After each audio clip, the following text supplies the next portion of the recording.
Your Excellency Yoweri Kaguta Museveni, the President of Uganda. My name is Mafabi Asha Nabulo, the newly elected woman member of Parliament, Sironko District. Your Excellency, it is truly an honor to be in this esteemed institute. We have been dreaming of this place for the longest time. First of all, I must thank you for your persistence in making sure Uganda is the safest country in Africa to a point that we are exporting peace. We want to thank you right now, given what's going on in the world. Uganda, I think, is the safest country in the whole world. So thank you so much, Your Excellency. It is because of this peace that you have given us that investors, foreign direct investors, are attracted to Uganda. These are words from the investors themselves. They say Uganda has had a stable economy for the past 10 years without the exchange rate, dollar rate, changing much. So thank you, Your Excellency. It has made us a very attractive country for investment. I bring an issue before you, first of all, by thanking you again for your fight against corruption in Uganda. However, I would like you to adopt this issue as well. Unfortunately, this applies to all my other members, the colleagues. When we go to the districts, before we became MPs, and even right now before we swear in, when we bring programs, sometimes the district officials fail us. They fail the program, claiming we want to steal government land, we want to do something ill to the community, which is not the case. However, on this note, why am I bringing this issue before you? I am lucky enough to have entered into a working relationship with an organization called Intracom. You allowed them to come and set up a factory in Manafa, and they are willing to invest more than 1.4 billion in smallholder farmers through farmer service centers. And Sironko is among the districts which are going to benefit. Your Excellency, my request, if there is a way of helping us manage such situations, we would really welcome that idea.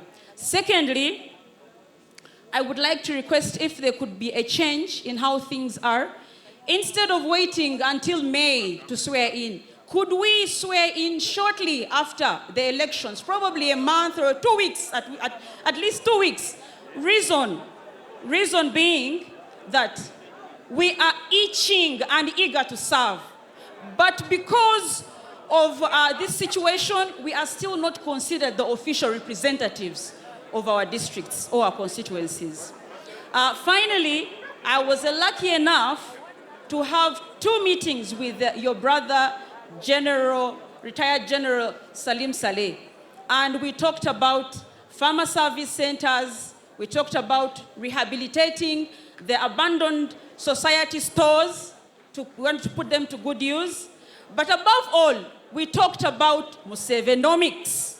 I officially request that I am taken on as a prophet or an ambassador of Musevenomics from here onwards, Your Excellency. Finally, Your Excellency, if you might allow me, if you could allow me, since I'm wearing this very beautiful uniform, I have always wanted to salute for you. And I've been told that when wearing this uniform, I can do so. Your Excellency, thank you, Jaja. We are grateful for your service to this country. I submit. Thank you, Your Excellency.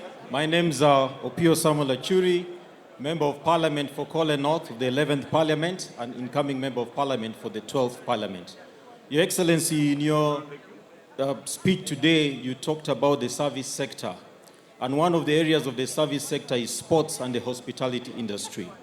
We want to thank you, Your Excellency, for ensuring that the Akibwa Stadium is constructed in Lango Sub-region in Lera. And we've been expectant that it will host AFCON. However, we've got information that Akibwa will not be part of AFCON.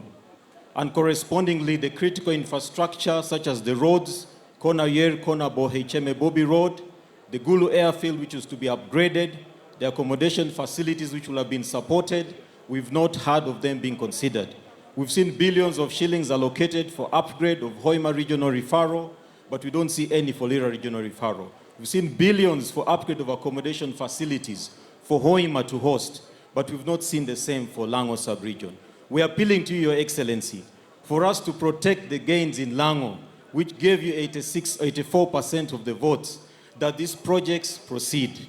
If we won't be ready for AFCON, Your Excellency, at least prepare us to be ready for World Cup by having the necessary facilities. Secondly, Your Excellency, you've talked about discipline, and we want to talk about the issue of corruption. As members of parliament, you've asked us to do oversight. I've done a lot of oversight on Emioga, on PDM, on roads. But the biggest challenge we are facing, Your Excellency, the investigative agencies are not coming forth in time. The delays take a very long time, and even when the reports, even when the evidence is there, we're not seeing much action taken. I want to propose, you had indicated last time that the public standing orders should be amended. I want to propose that this be accelerated, and if possible, it should not only be the cows who are transferable, even the heads of department in the districts and senior positions be transferable. But at the same time, Your Excellency, I also want to appeal that within the Public Finance Management Act, there's a provision that where someone is not able to account for funds, they should not be allowed to be vote controllers. Their cases are presented before the IGG, they have been investigated, confirmed these people have not accounted for funds, but funds continue to be advanced. So I appeal for your support so that our oversight role can be strengthened. Lastly, Your Excellency, you've talked about skilling, and your presidential hub in Langos takes up about 240 every year. But as members of parliament, we've also added our voices and complemented. I've trained about 1,000 youth in carpentry, in tailoring. And several times you see the office of the national chairman distributing sewing machines, distributing welding machines. But Your Excellency, they have never crossed Karuma and come to my constituency. So I'm appealing that the office of the national chairman comes to Kole North and supports these 1,000 youth that have been skilled with sewing machines, welding machines, carpentry machines, and all that they will need for hairdressing and other vocational skills. I thank you. Thank you very much, Your Excellency.